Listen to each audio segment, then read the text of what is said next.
हाथी दुनिया के सबसे बड़े और ताकतवर जानवरों में से एक है। हाथी केवल ताकतवर ही नहीं बल्कि बुद्धिमान जानवर भी है। वैसे अगर देखें तो हाथी की गिनती जंगली जानवरों में होती है, लेकिन उसे ट्रेनिंग देकर पालतू जानवर बनाया जाता है और भारी भारी सामान ढोने के लिए और सर्कस में खेल दिखाने के लिए तैयार किया जाता है।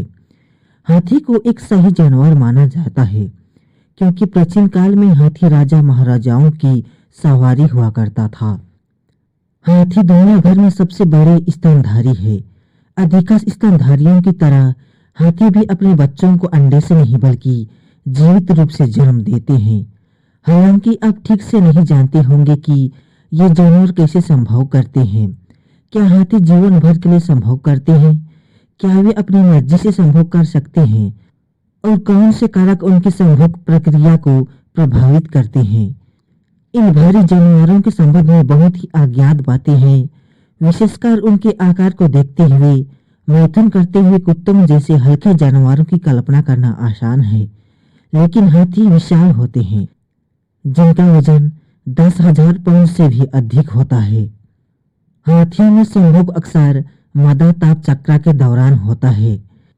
नर को मादा पर चढ़ने के लिए अनुभव, आकार और ताकत की आवश्यकता होती है। अनुभव वाला हिस्सा महत्वपूर्ण है क्योंकि पुरुष को पता होना चाहिए कि अपनी लंबी घुमावदार लिंग को महिला के प्रजनन पथ में कहाँ डालना है, जो लंबा और घुमावदार भी होता है। प्रतिस्पर्धा से लड़ने के बाद नर को पकड़ने से पहले मादा का पीछा करना पड़ सकता है। मादा खड़ी रहती है जबकि नर उस पर चढ़ता है, लगभग लंबवत खड़ा होता है, अपने वजन और अग्रपथों के साथ उसे पकड़कर रखता है क्योंकि वह उसके प्रजनन पथ में प्रवेश करता है। छोटे हाथियों को मादाएं बहुत आसानी से खदेड़ सकती है। अध्ययनों से संकेत मिलता है कि हाथी 11 से 14 वर्ष की औसत आयु के आसपास यौन परिपक्वता प्राप्त करते हैं। समाचार रिपोर्ट के अनुसार मादाएं अलग अलग कारणों से बड़े और बूढ़े हाथियों को अपने साथ संभोग करने की अनुमति देती है, जिससे गर्भधारण की सफलता की उच्च संभावना और अन्य नर से सुरक्षा। इसके अलावा बड़े पुरुषों में मजबूत जीन हो सकते हैं जिन्हें संतानों में स्थानांतरित किया जा सकता है। हाथी जीवन भर संभोग नहीं करते और एक दूसरे से बंधे नहीं रहते।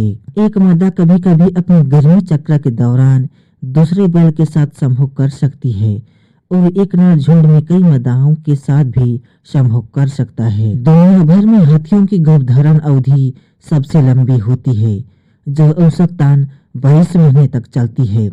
जन्म के समय हाथी के बच्चों का वजन लगभग 200 से 300 पाउंड होता है और उनकी लंबाई लगभग 3 फीट होती है। हालांकि उनका बड़ा आकार लंबी गर्भधारण अवधि का एकमात्र कारण नहीं है। वैज्ञानिकों का मानना है कि बुद्धि एक प्रभावशाली कारक हो सकती है। यह सिद्ध किया गया है कि हाथी के जन्म बच्चे के मस्तिष्क को गर्भ के बाहर जीवित रहने के पर्याप्त रूप से विकसित होने में अधिक समय लगता है। इसमें कोई आश्चर्य की बात नहीं है कि हाथियों के पास सभी स्थलीय जानवरों की तुलना में सबसे बड़ा मस्तिष्क होता है। अगर यह जानकारी अच्छी लगी हो तो वीडियो को लाइक कर दीजिए। इसी तरह का नया जानकारी पाने के लिए कृपया चैनल को सब्सक्राइब कीजिए।